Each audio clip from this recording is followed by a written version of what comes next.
Hi, so this is the chicken that my mom bought from my sister because they will use it in their technology and livelihood education.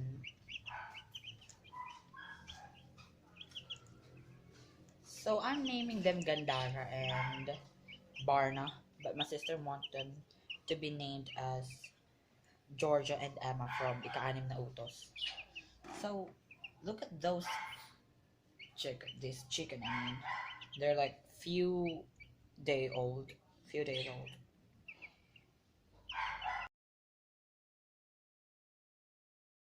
And so we're here at Tramway Garden Buffet, 85th birthday ng aking Lola Nena, and sumasabak na naman tayo sa kainan. Nahihirapan talaga ako mag-vlog kasi sobrang daming tao sa labas, kaya dito na lang sa banyo. Eh ang kaso, may mga dumarating, kaya nahihiya naman ako mag-vlog. Pero ganun talaga pag vlogger, hahamakin ng lahat. And I will be showing you some of the clips na chinot ko nga sa labas dahil nagkakasiyahan nga sila at ayaw kong mamiss. So ayun lang muna mga ka-Fungi. Ito yung plate number 1. Paano mag-diet sa buffet? Kailangan salad lang. Yan. Kunwari pa-diet si Mayor sa buffet. Second plate. Taray na second plate. Para ano lang, puro appetizer lang, wala pang kanin. Malakas kumain. Hindi pa. Puro ano lang, puro pa ganito lang. Panghuli yung kanin eh, malaki yung bodega. Last plate, kanin naman. At ang favorite sa lahat, syempre, ang bawal. Fish fillet. Yan. Ikamamatay pero kakainin.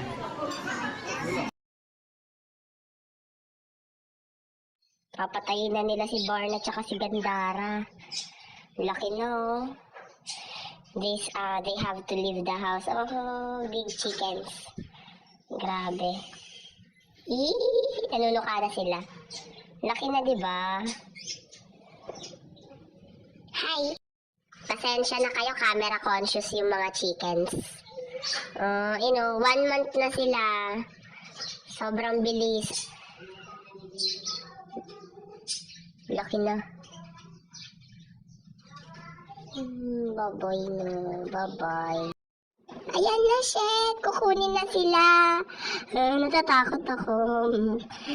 Huling paalam. Bye-bye. Natatakot ako. Wala na sila. Dead na. Noong 10 years old din ako, nag-alaga din kami ng manok.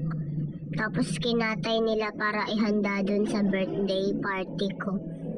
Kaya sad na ako, hindi na ulit ako mag-aalaga, sabi ko.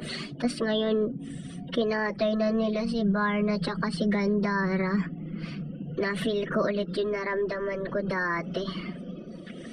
So sad. Nakakatrauma mag-alaga ng manok. Sobrang hard feelings. Ayoko na.